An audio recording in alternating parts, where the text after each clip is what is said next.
Sean, great to see you as always. So let's just touch on those attacks I just mentioned, Bryansk, Belgorod, that sort of area. As you say, two villages near the Bryansk region. The Bryansk is well north, but the region actually is very close to the Ukraine border. They came under fire last night, but also over the last, for the second time in the last 10 days, the Belgorod district came under sustained fire. We understand that 2 people were killed. Shebekino, it was also under attack there, and that led to about 2,500 people having to be evacuated from that village. Now traditionally these are, they're not a significant tactical issue for Russia to deal with, but strategically it's creating a real problem because there's a long border here. Does Russia prioritise its limited resources with protecting its borders, or does it move its people to the front line with the war with Ukraine, knowing there's a counteroffensive coming on? That's creating a real problem for Russia at the moment. And touch on the latest that we know about the missile attacks from Russia to Kiev in particular. Yeah, Kyiv's an interesting one because, again, relentless waves of attacks. There's been 30, a combination of missile and drone attacks over the last 24 hours.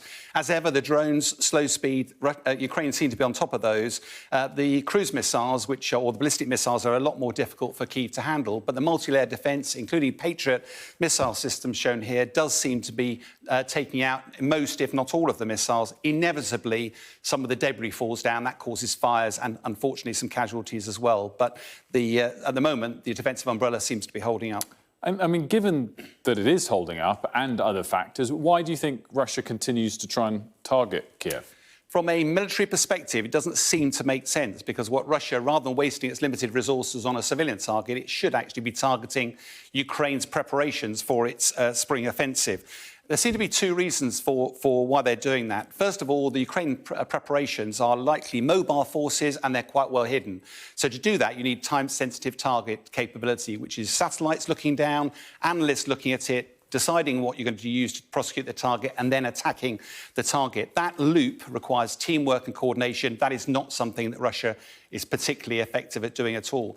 The second reason there seems to be that the medieval war aims were to kill the opponent's army and then take their capital. Putin's done exactly this. He's been fighting in the cities and actually now, particularly Bakhmut, but is also now raining hell on Kyiv. But the challenge is he is not a military guy and therefore he's not keeping a ruthless focus on the military aims. In World War II, there's an analogy here that when Germany was trying to invade Britain, at the time they needed to defeat the Royal Air Force. They took the Royal Air Force to the sword, and literally, the Battle of Britain, the Royal Air Force was on its knees. But for some reason, Hitler changed tack then. He suddenly, because it turns out a city in Germany was bombed, in anger, he turned the attention of the Luftwaffe onto bombing London.